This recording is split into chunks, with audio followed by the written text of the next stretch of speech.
Okay. So come to the point. Yesterday we have discussed regarding the characteristics of shifting cultivation. Now today we are going to discuss the characteristics and the areas of dry farming. निर्वाही शेतीचा दुसरा जो उपप्रकार आहे त्या दुसऱ्या उपप्रकाराचा आज आपण या ठिकाणी विचार करणार आहोत आणि तो दुसरा उपप्रकार आहे कोरडवाहू प्रदेशातील शेती. त्याला इंग्रजीमध्ये ड्राय फार्मिंग असे म्हणतात. आता संपूर्ण जगाचा जर आपण विचार केला तर साधारणपणे 40% एवढ्या भूप्रदेशावर किंवा भूभागावर ती शेती केली जाते. भारताचा जर विचार केला तर साधारणपणे 60% एवढ्या भूभागावर ती शेती केली जाते आणि म्हणून ही मोठ्या प्रमाणात शेती केली जात असल्या कारणाने आपल्याला तिचा अभ्यास करायचा आहे. भारताच्या संदर्भात जर विचार केला तर महाराष्ट्र, गुजरात, राजस्थान, आंध्र प्रदेश, तेलंगणा या राज्यांमध्ये आणि काही प्रमाणात मध्य प्रदेशमध्ये ही शेती मोठ्या प्रमाणात केली जाते. आता ही शेती करत असताना तिचं जर वैशिष्ट्य आपण पाहिलं तर त्या नावातच आपल्याला लक्षात येईल की कोरडवाहू म्हणजे there is no availability of water. पाण्याची उपलब्धता नाही, पाण्याची कमतरता आहे आणि म्हणून किंवा पाण्याचं दुर्भिक्ष आहे म्हणून अशा प्रकारची शेती केली जाते. कोरडवाहू शेतीला अनेक नावं आहेत. उदाहरणार्थ कोरडवाहू शेतीला जिरायती शेती असेही म्हणतात किंवा कोरडवाहू शेतीलाच पर्जन्याधारित शेती असे म्हणतात कारण ती पूर्णपणे पर्जन्यावर अवलंबून असते. आता जेव्हा आपण तिच्या व्याख्यांचा विचार करू तेव्हा आपल्याला सहजपणे लक्षात येईल की कोरडवाहू शेती म्हणजे नेमकं काय. आता पहिली व्याख्या आहे, ज्या प्रदेशात दीर्घ कोरडा ऋतू असतो अशा प्रदेशात जी पर्जन्याधारित शेती केली जाते तिला कोरड्या प्रदेशातील शेती असे म्हणतात.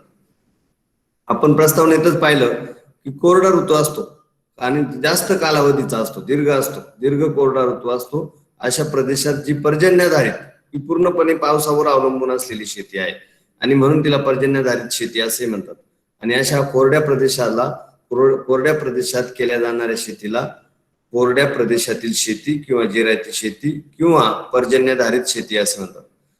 आता आपण सर्वसाधारणपणे त्याचा एरियाचा जर विचार केला इन जनरल, पर्टिक्युलर काय आहे ते आपण पुढे बघणारच आहोत, परंतु इन जनरल जर आपण विचार केला तर साधारणपणे निमओसाड प्रदेशामध्ये म्हणजे जिथे साधारणपणे 50 ते 100 सेंटीमीटर पाऊस पडतो अशा प्रदेशामध्ये शेती केली जाते आणि जे प्रदेश वाळवंटी आहेत अशा प्रदेशामध्ये ही शेती केली जाते. दुसरी व्याख्या आहे, ज्या शेती प्रकारात कृत्रिम पाणी पुरवठा न करता फक्त पावसाच्या पाण्यावर शेती केली जाते अशा शेतीला जिरायती शेती किंवा कोरडवाहू शेती असं म्हणतात. मी अगोदरच सांगितलं की या शेतीचं वैशिष्ट्य असं आहे की येथे पाण्याचं दुर्भिक्ष असतं, तुटवडा असतो आणि म्हणून ती शेती कोरडवाहू पद्धतीने केली जाते. परंतु या ठिकाणी जरी पाणी उपलब्ध असलं तरी कृत्रिम पाणी पुरवठा न करता फक्त पावसाच्या पाण्यावर शेती केली जाते अशा शेतीला जिरायती शेती असे म्हणतात.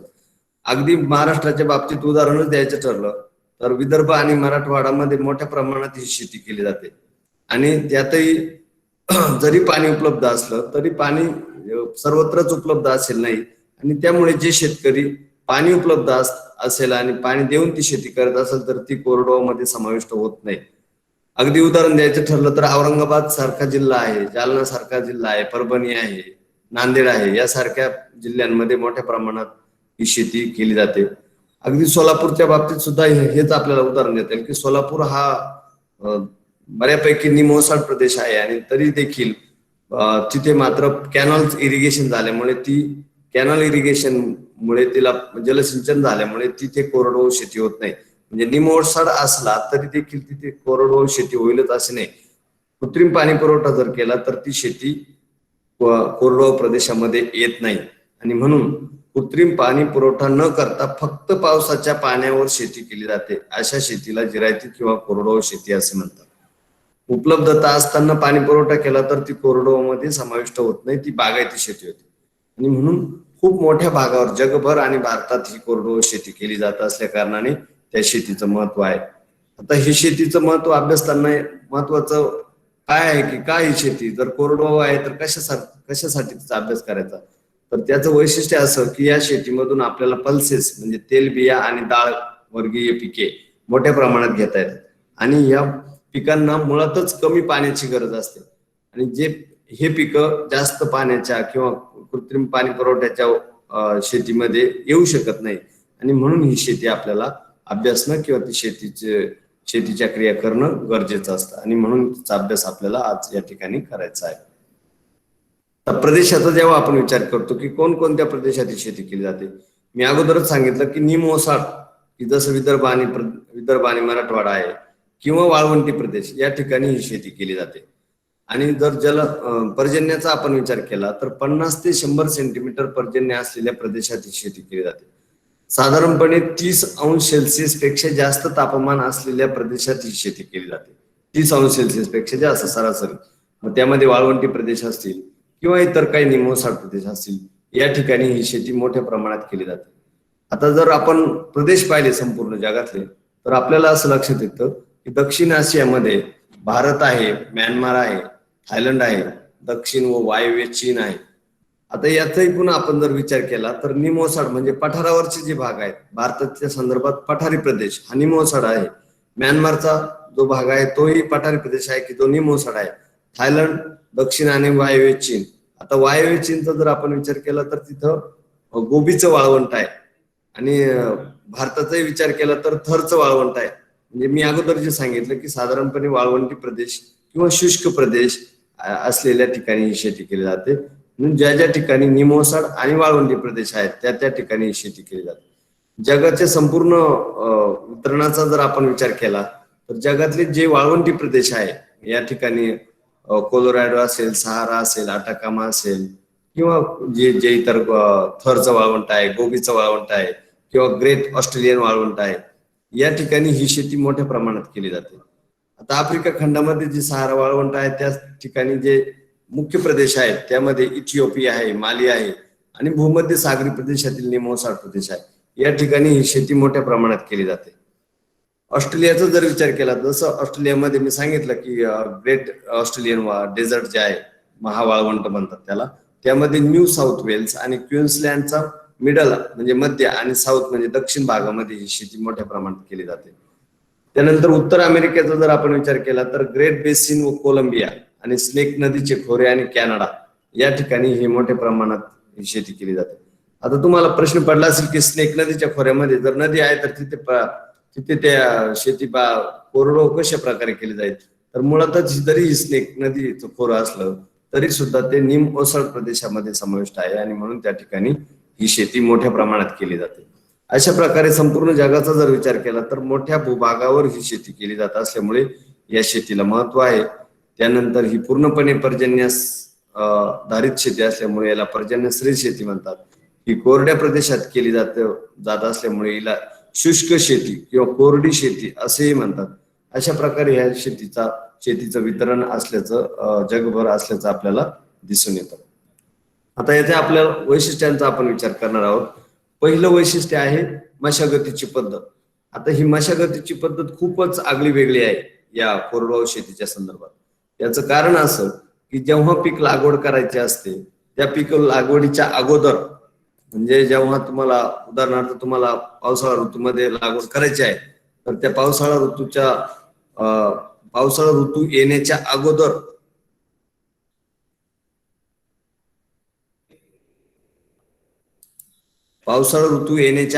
तुम्हाला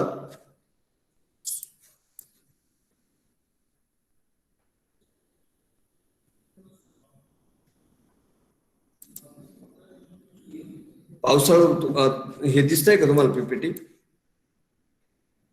हॅलो, पीपीटी दिसते का? हॅलो, हो सर, दिसते. हा, ठीक आहे. तर पावसाळा ऋतू येण्याच्या अगोदर या ठिकाणी मशागत केली जाते. साधारणपणे 15 ते 30 सेंटीमीटर इतकी खोल नांगरट केली जाते. आता ही खोल नांगरट करण्याचं कारण काय आहे, तर ज्या वेळेस पावसाचं पाणी येईल त्यावेळेस ती जमीन पाणी धरून ठेवेल. जर ती भुसभुशीत असली, मशागत केली असली तर ती पाणी धरून ठेवेल. ती जर टणक असली तर मात्र ती पाणी धरून ठेवणार नाही. आणि आपल्याला माहिती आहे की इथे पाऊस कमी पडतो किंवा पाण्याचा दुर्भिक्ष असतं, त्यामुळे पाण्याची गरज असल्या कारणाने या ठिकाणी ती शेतीची मशागत त्या ठिकाणी पीक करण्याच्या अगोदरच केली जाते. त्यानंतर आता मशागतीच्या पद्धती पुन्हा भिन्न भिन्न आहेत. उदाहरणार्थ आशिया खंडाचा जर विचार केला तर त्या ठिकाणी बैलाच्या द्वारे किंवा ट्रॅक्टरच्या द्वारे नांगरट केली जाते.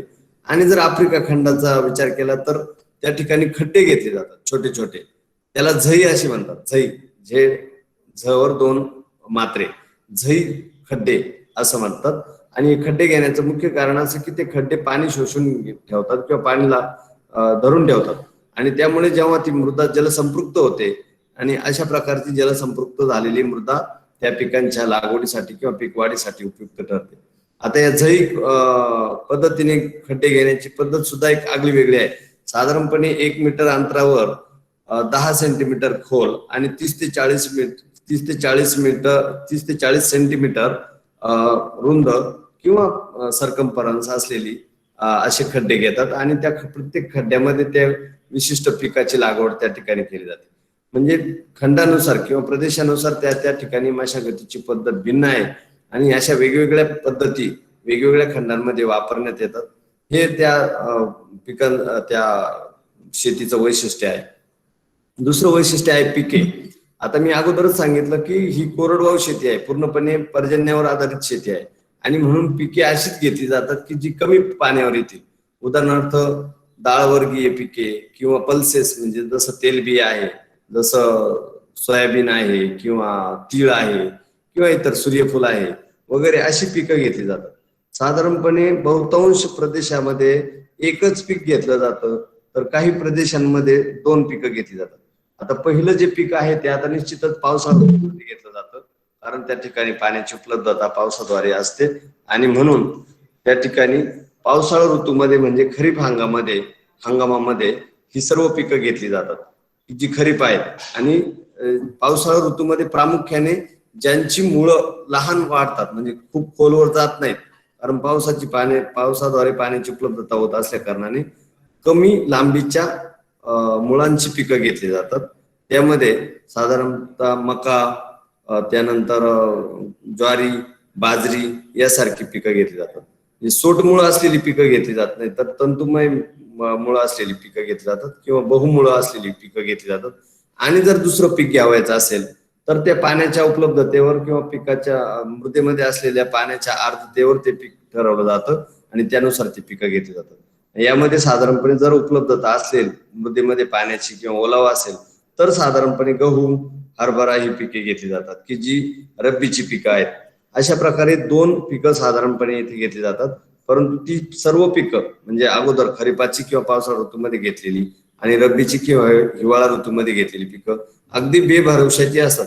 देर is no any certainty in the production because that crops are completely depend on the rainfall. आणि आपल्याला माहिती आहे की पाऊस किती बिनभरवशाचा असतो, कधी पडतो कधी पडत नाही. आणि सगळी पिकं घेत असताना निश्चितपणानं त्यांच्या एकूणच उत्पादनावर खूप परिणाम होत असतो. त्यामुळं पिकं 1 घ्यायची किंवा 2 घ्यायची हे संपूर्णपणे मृदेच्या ओलाव्यावर किंवा मृदेमध्ये असलेल्या आर्द्रतेवर अवलंबून असतं. अशा प्रकारे 1 किंवा 2 पिकं भारतात त्या ठिकाणी घेतली जातात. पुढचं वैशिष्ट्य आहे स्वरूप. Nature of this type of agriculture is so traditional. ते पूर्णपणे ट्रॅडिशनल आहे, म्हणजे पारंपरिक प्रकारचं स्वरूप आहे. पण फार आधुनिक स्वरूप या ठिकाणी प्राप्त झालेलं नाही. कारण काय की मुळातच मी सांगितलं की उत्पादन खूप कमी येत असतं आणि त्यामुळे आणि शिवाय बिनभरवशाची शेती असते, त्यामुळे स्वरूप हे मागासलेलं आहे. फार तर आता नवीन काही ठिकाणी मात्र त्याला सुरुवात झाली आहे की जास्तीत जास्त उत्पादन घेण्यासाठी प्रयत्न किंवा थोडेफार प्रमाणात जलसिंचनाच्या सोयी करून त्या ठिकाणी एक पाणी देण्याची पद्धत किंवा एकदा पाणी देण्याची सोय त्या ठिकाणी करून घेतलेली आहे. परंतु खूप कमी प्रमाणात ते आधुनिक स्वरूप आल्याचं आपल्याला दिसतं.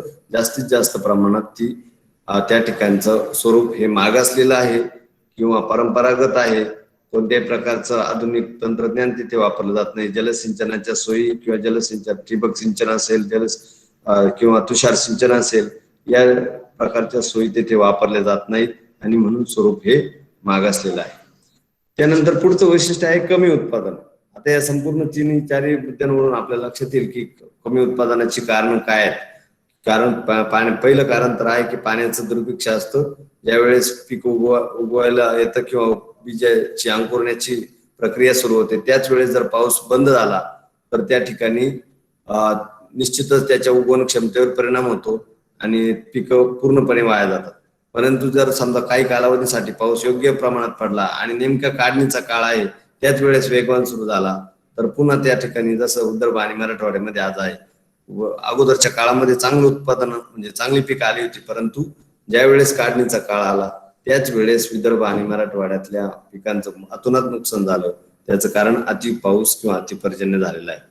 जसं मध्य म्हणजे काढणीच्या वेळेस आणि उगवणीच्या वेळेस पावसाची गरज असते तसंच पीक वाढीच्या कालावधीमध्ये सुद्धा पावसाची गरज असते, परंतु ते संपूर्णपणे अनिश्चित असतं, अनियमित असतं आणि म्हणून त्या ठिकाणी कमीत कमी उत्पादन मिळत असतं.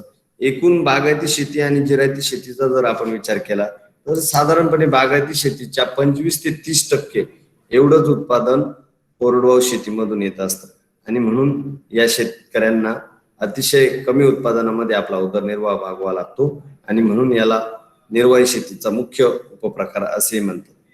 आलं लक्षात? पुढचा पॉइंट आहे शेतीमालाची गुणवत्ता. Quality of the production.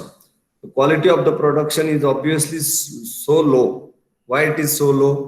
कारण काय आहे की ज्या वेळेस पीक परिपक्व होण्याच्या अवस्थेत येतं त्यावेळेस जर पाऊस गेला, जर पिकाला चकाकी येण्याचा कालावधी असतो, भरण्याचा कालावधी असतो किंवा वजन वाढण्याचा कालावधी असतो, या कालावधीमध्ये जर त्या ठिकाणी पाण्याचा तुटवडा भासला तर त्या शेतीमालाची गुणवत्ता पूर्णपणे कमी होते आणि त्यामुळे मुख्य कारण आहे की त्यांना बाजारपेठ मिळत नाही, चांगला भाव मिळत नाही, चांगला ग्राहक मिळत नाही आणि त्याची मुख्य कारण तीच आहेत की ज्या वेळेस त्या पिकाला पाण्याची गरज असते त्यावेळेस ते पाणी मिळत नाही, मिळालं तरी ते कमी प्रमाणात मिळतं आणि त्याचं कारण असं की जास्त तापमान असतं, पर्जन्य कमी असतो आणि त्यामुळे गुणवत्ता पूर्णपणे ढासळते, त्या मालाला भाव मिळत नाही आणि त्यामुळे त्या एकूणच शेतकऱ्याच्या आर्थिक स्थितीवर देखील परिणाम होतो.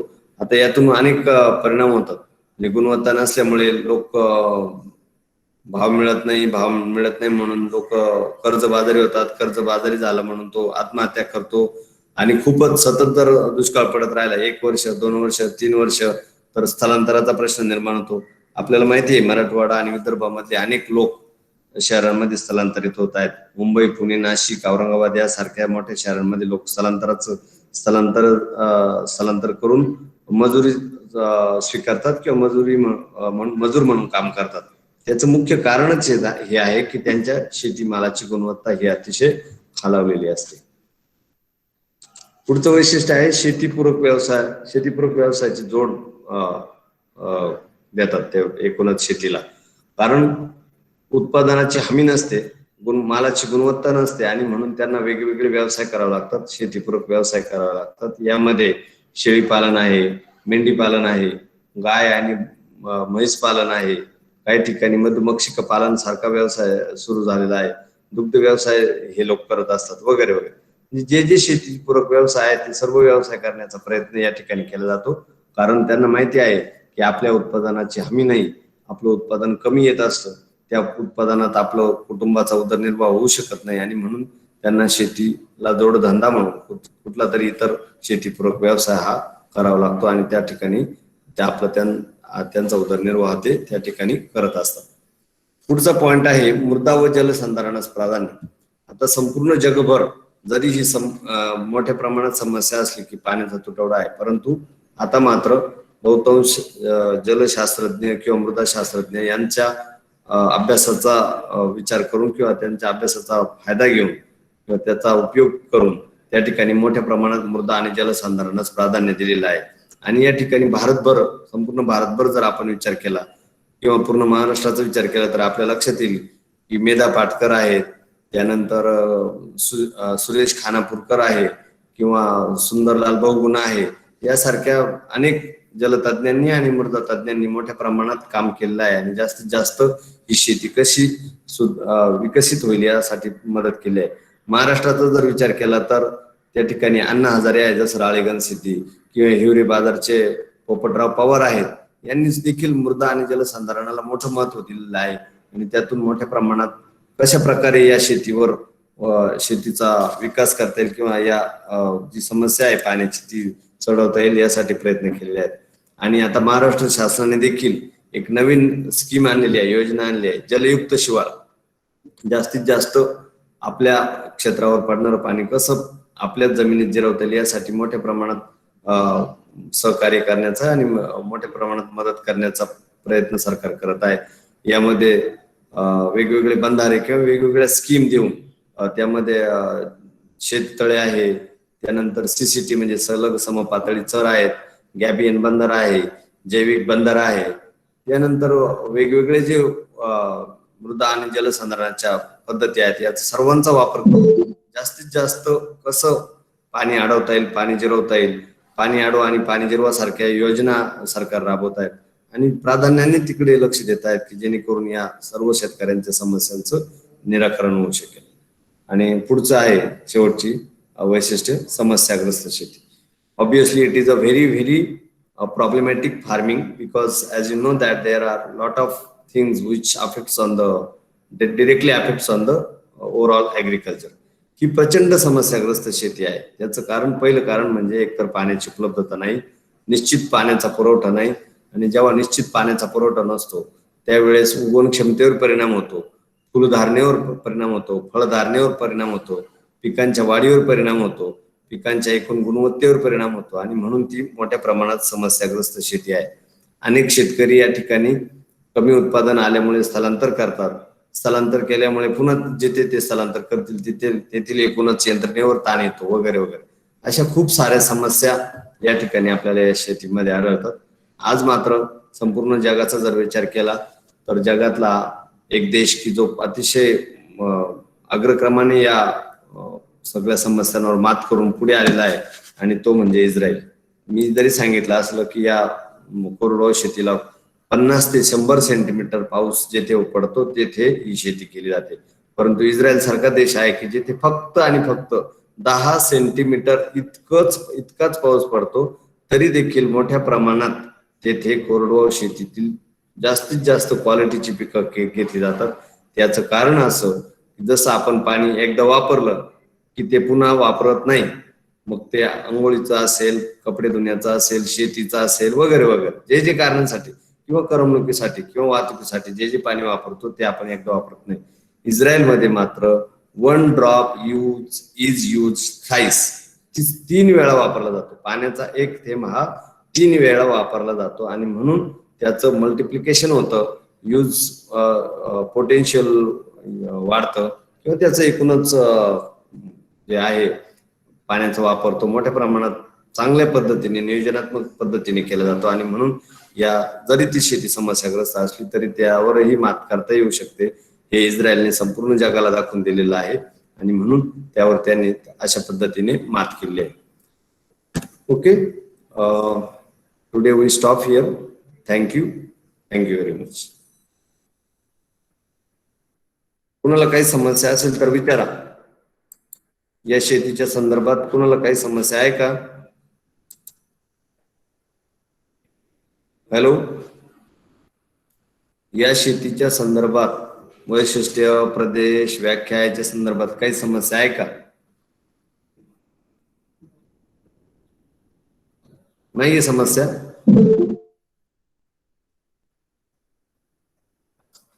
करू बंद. उद्या